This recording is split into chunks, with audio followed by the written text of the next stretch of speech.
நம்மளாம் நினைச்சிட்டு சம்பாதிப்பதன் வழியாகத்தான் பணக்காரர் ஆக முடியும். அப்படி இல்லை. சம்பாதிப்பதன் வழியாக பணக்காரர்கள் ஆக முடியும்னா இந்த தலைமுறையில் எக்கச்சக்கமான பணக்காரர்கள் உருவாகி இருக்கணும். அப்ப வெற்றியாளர்களுக்கும் சாதாரண பணக்காரர்களுக்கு இருக்கக்கூடிய வித்தியாசம் இதுதான். வெறும் உழைப்பை வைத்துக் கொண்டு வளர்ந்து விட முடியும் என்று நினைத்துக் கொண்டிருப்பதெல்லாம் வெறும் மோட்டிவேஷனுக்கு வேணா பயன்படலாம். எதற்கு கடன் வாங்க வேண்டும், எதற்கு கடன் வாங்கக்கூடாதுன்னு தெரியணும். அவரை மாதிரி நானும் ஒரு கார் வாங்கணும். ஆனா அவர் அந்த காரை ஏன் வாங்கினான்னு யோசிச்சா தான் நம்ம பணக்காரனாக முடியும் ஒழிய அவரை மாதிரி கார் வாங்கணுங்கிற உத்வேகம் மட்டும் நம்ம பணக்காரன் ஆயிட முடியாது. பணக்காரர்கள் செய்கிற எல்லாவற்றையும் செய்வதனால் நம்ம பணக்காரனாக முடியாது. எப்பொழுது நீங்கள் செலவுகளை குறைத்துக் கொண்டு சிக்கனமாக பணத்தை மிச்சம் பிடிக்கிறீர்களோ அது இன்னொரு வேலை பார்ப்பதற்கு சமம் அப்படிங்கிறாங்க. The most successful people in the world தன்னுடைய பணம் வளர வளர அதற்கு ஏற்றாற் போல செலவை அதிகரித்தவர்கள் அல்ல, மாறாக தன்னுடைய செலவை குறைத்துக் கொண்டு சேமிப்பின் வழியாக பணக்காரரானவர்கள் தான் நிறைய பேர். நம்மளாம் நினைச்சிட்டு சம்பாதிப்பதன் வழியாகத்தான் பணக்காரர் ஆக முடியும். அப்படி இல்லை. சம்பாதிப்பதன் வழியாக பணக்காரர்கள் ஆக முடியும்னா இந்த தலைமுறையில் எக்கச்சக்கமான பணக்காரர்கள் உருவாகி இருக்கணும். சம்பாதிக்கிறதுக்கு தெரியற நமக்கு அதை நிர்வாகம் பண்றதுக்கான ஐடியாக்கள் பெரிதாக இருந்ததில்லை. இதுதான் நார்மலா ஒருத்தர் பணக்காரர் ஆகிறதுக்கும் ஒருத்தர் சூப்பர் பணக்காரர் ஆகிறதுக்கும் இருக்கக்கூடிய வித்தியாசம். நம்ம எல்லார்ட்டையும் அது இருக்கும். 1000 ரூபாய் காசு வந்துச்சுன்னா அதுக்கடுத்து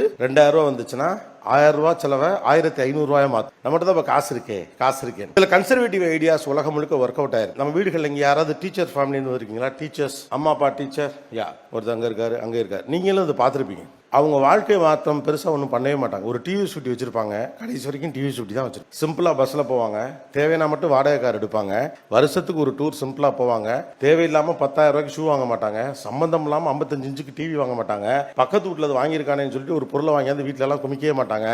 அமைதியா இருப்பாங்க. ஏதோ சிம்பிளா வாழ்ந்துகிட்டு இருக்கா நம்ம நினைச்சிட்டு இருப்போம். 2 பேருக்கும் கல்யாணம் பண்ணி வைப்பாங்க. பிள்ளைங்களுக்கு 2 பிள்ளையும் டாக்டருக்கு படிக்க வச்சிருவாங்க. 2 பிள்ளைக்கு 2 வீடு வாங்கி வச்சிருப்பாங்க. ஏன்னா அவங்க பொருளாதாரம் உயர தங்கள் செலவுகளை உயர்த்தி கொண்டவர்கள் அல்ல, மாறாக பொருளாதாரம் உயருகிற போதும் தங்கள் செலவை கட்டுக்குள் வைத்து அதன் வழியாக அசெட்டை பில்ட் பண்ணுறது. There are two kind of people who are walking in the world. The one is the people, those who are saving money and building the wealth. Parallelly, they make money through the revenues or remuneration. அவங்க மாதாந்திர சம்பளக்காரர்களாக இருந்தால் மாசம் சம்பாதிக்கிற பணத்தை ஒரு பக்கம் bill பண்ண try பண்ணுவாங்க, இன்னொரு பக்கம் இதை ட்ரை பண்ணுவாங்க. அப்போ வெற்றியாளர்களுக்கும் சாதாரண பணக்காரர்களுக்கு இருக்கக்கூடிய வித்தியாசம் இதுதான். ஸோ சிறந்த பணக்காரராக நாம் மாற வேண்டும் என்கிற பட்சத்தில் பணம் குறித்த பிரக்ஞை நமக்கு எந்த அளவு இருக்கிறது என்பது தான் முக்கியமே ஒழிய வெறும் உழைப்பை வைத்துக் கொண்டு வளர்ந்து விட முடியும் என்று நினைத்துக் கொண்டிருப்பதெல்லாம் வெறும் மோட்டிவேஷனுக்கு வேணா பயன்படலாம். திட்டமிடுதல் தான் இங்கு முக்கியமே ஒழிய தொடர்ச்சியாக உழைத்துக் கொண்டிருப்பதன் வழியாக பெரும் பணக்காரர் ஆக முடியாது. ஆனால் தொடர்ச்சியாக உழைக்கிறதுல நமக்கு ஒரு ஆனந்தம் இருக்கு. ஏன்னா உழைப்பாளின்னு சொன்னால் நமக்குலாம் ரொம்ப சந்தோஷமா இருக்கும். அப்போ பண நிர்வாகம் குறித்து இருக்கக்கூடியதில் சில அடிப்படையான கோட்பாடுகள் இருக்கு அப்படின்னு சொல்றாங்க. முதல் முக்கியமான விஷயம், எது இன்வெஸ்ட்மெண்ட்னு தெரியணும், எது எக்ஸ்பென்சஸ்ன்னு தெரியும். இரண்டாவது முக்கியமான விஷயம், எதற்கு கடன் வாங்க வேண்டும், எதற்கு கடன் வாங்கக்கூடாதுன்னு தெரியணும். மூன்றாவது முக்கியமான விஷயம், ஆசை எது, அவசியம் எது என்பது தெரிய வேண்டும். நான்காவது, இப்படியாக வெற்றி பெற்றிருக்கக்கூடிய மனிதர்கள் இன்ஃப்ளூயன்ஸ் ஆக மாட்டாங்க. மார்க்கெட்டில் காட்டக்கூடிய பொருட்களை எல்லாம் வாங்கி குவிக்க வேண்டும் என்று நினைக்கக்கூடிய ஆட்களாக இருக்க மாட்டாங்க. ஆசை வார்த்தைகளுக்கு மயங்க மாட்டார்கள்.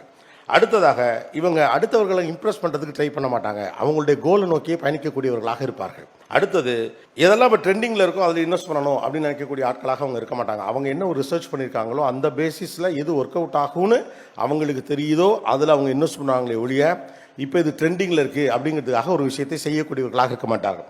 அடுத்தது, they always have plan B. அவங்கள்ட்ட பிளான் பின்னு ஒன்று எப்போதுமே இருக்கும்.